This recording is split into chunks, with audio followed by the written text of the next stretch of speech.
Okay, so Borderlands 2. Borderlands 2 is a very special game for me, being the first Borderlands title I had ever played. After the release of BL3 in 2019, I got interested and managed to track down a used copy of the Handsome Collection for my Xbox One. Thanks, GameStop. At the time, however, well, I sucked. My dad and I couldn't even beat the first boss of the game, and eventually I put it down. Fast forward to a couple months ago, the movie's announced, and I decided to take a look at Borderlands for the first time in literal years. I started with BL2. BL2 is a great game. It has my favorite playable class, great gameplay, and everyone's favorite antagonist, so let's get to the review. Now, before we begin, thank you for watching my stuff. It means a lot. Of course, this is also where I'm going to subtly and professionally hawk my virtual wares. Please consider subscribing, it'll keep you updated. Anyway, shameless plug out of the way, let's get on with it.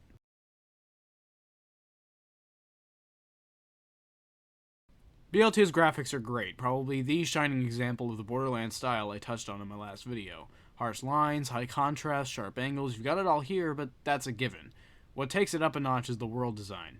From frozen tundras to icy fjords to your standard Pandoran wasteland, a grassy highland, and even a volcanic purple slag field, this game has it all. The locales in this game are memorable, well-designed, and visual candy, to be honest.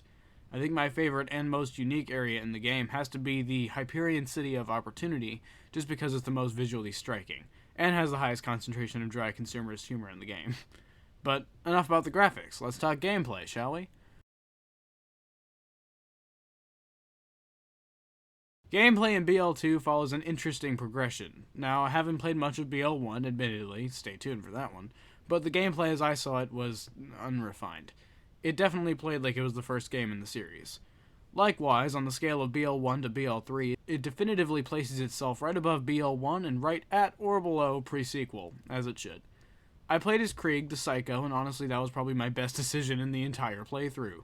Between his buzz-axe rampages, his awesome dialogue, and his absolutely stellar voice acting by Jason Douglas, no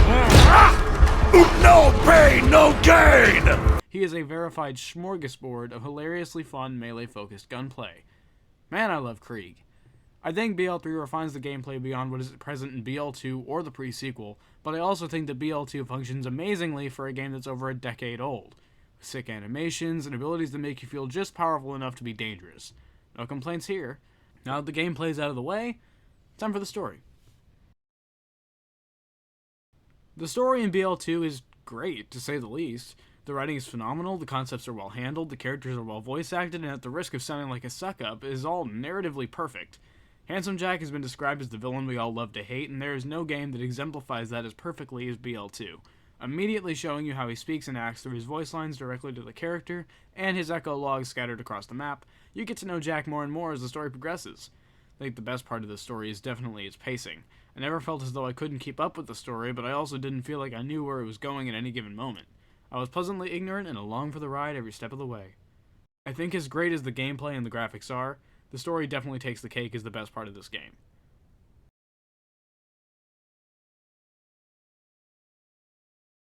So, my review. Graphically distinct, inspired gameplay, well-written, voice-acted, and characterized story?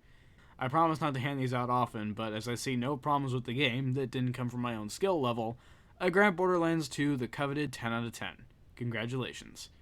Anyways, thank you all so much again for watching, and, bye.